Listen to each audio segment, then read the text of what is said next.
Magandang umaga rin po sa inyo, kabayan, sa lahat po na ating mga tagapakinig at tagapanood. Well, ganyan din po yung isang balita ko ngayong umaga, kaya talagang dadalo akong muli at magpa-participate ng muli at itatanong kaya dating SVP De Villa na nag-irrevocable resignation nga pero sinabi ring mananatili silang laan na humarap, sumagot sa amin. Tatanungin ko sa kanila yung tungkol dyan sa IT issue ngayon sa PhilHealth. Kasi talaga, kabayan, kailangang buwagin ang anumang grupo, anumang mafia na maaaring nabuo dyan sa loob ng PhilHealth. Wala kaming sasantuhin. Kung sino ang nagkasala at kung sino ang nagpabaya ay tutukuyin namin, iwawasto namin yan para siguruhin na maibalik sa mamamayan, pera ng mamamayan para sa kalusugan. Dapat may kabayan, kung mismo ang mga empleyado ay tumutulong na rin sa amin sa Senado, sa aming investigasyon ng Committee of the Whole, ay mag-a-act sa lahat ng ma-confirm namin ganyang mga totoong findings o ng matitibay na rekomendasyon sa aming committee report. Nakakalungkot naman, kabayan, no, yung ganyang balita kung kakasuhan pa.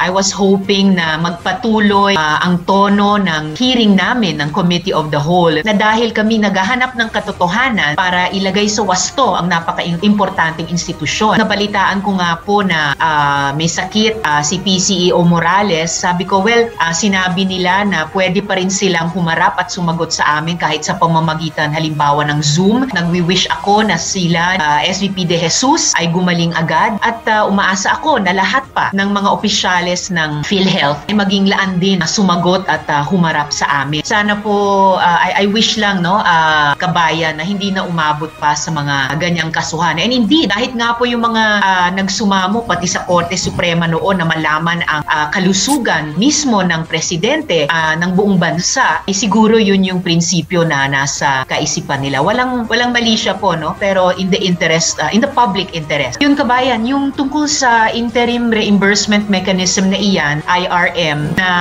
umano since previous crisis situation ay ginagamit. Yun po yung isang tinanong din namin nung unang hearing nung nakaraang Lunes at patuloy naming aalamin yan dahil for sure, gaya ng sinabi ninyo, internal audit mechanisms ng PhilHealth, naka-importanting external audit sa Commission on Audit. Klarong dapat na malinis ang accounting paggastos. So lahat po ng mga pondong iyan para sa anumang programa sa loob ng PhilHealth ay talagang susuyurin namin sa aming Senate investigation dahil yun ay dapat ginagamit ng maayos para lamang sa kalusugan ng Pilipino. Alinman ang totoo sa mga aligasyon, korupsyon, dapat talagang linisin. Kasi kung totoong bilyones ang nawala, ibig sabihin may protektor yan. Malaking pera ay malaking protektor. So yun yung tutukuyin din namin, kabayan. Whether sa IRM man yan at kung mapag-alaman namin na malinis ang pag-manage niya. Pero yung iba pang mga aligasyon ay talagang aalamin namin ang katotohanan para maiwas to. Mabigyan ang mga miyembro ng PhilHealth, lalo na yung mga mahihirap na miyembro, lalong-lalo na kabayan sa gitna nitong pandemic. Amount na kinwestiyon pa sa buong kasaysayan ng PhilHealth. So talagang kaya nga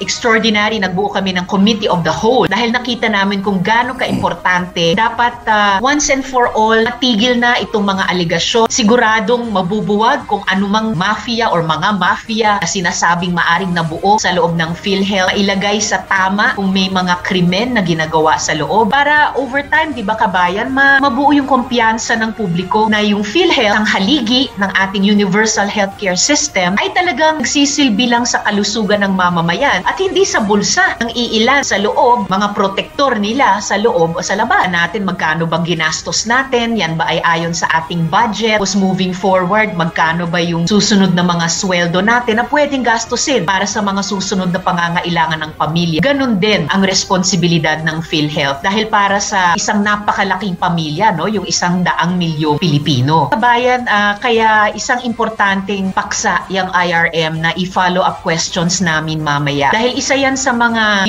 naging mekanismo since mga 2013 daw ang PhilHealth sa mga emergency situations, whether mala Yolanda, mala Taal Volcano at ngayon lalong-lalo na yung COVID-19. So sabi sa unang hearing na preposition, maligayang Pasko, kantahan tayo. Maligayang Pasko, sayawan tayo. Maligayang Pasko sa mga Pilipino. Maligaya, maligaya, maligayang Pasko.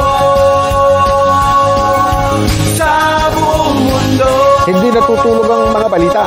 Kaya para sa pinakasariwang balita, mag-subscribe kayo sa aming YouTube channel.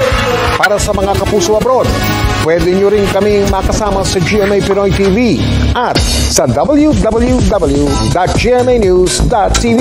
Para sa GMA Integrated News, Mariz Umali nakatutok 24 oras. This political advertisement is paid for and by Rodante Marcoleta, 160 Doña Juliana Full Invest East, Painat.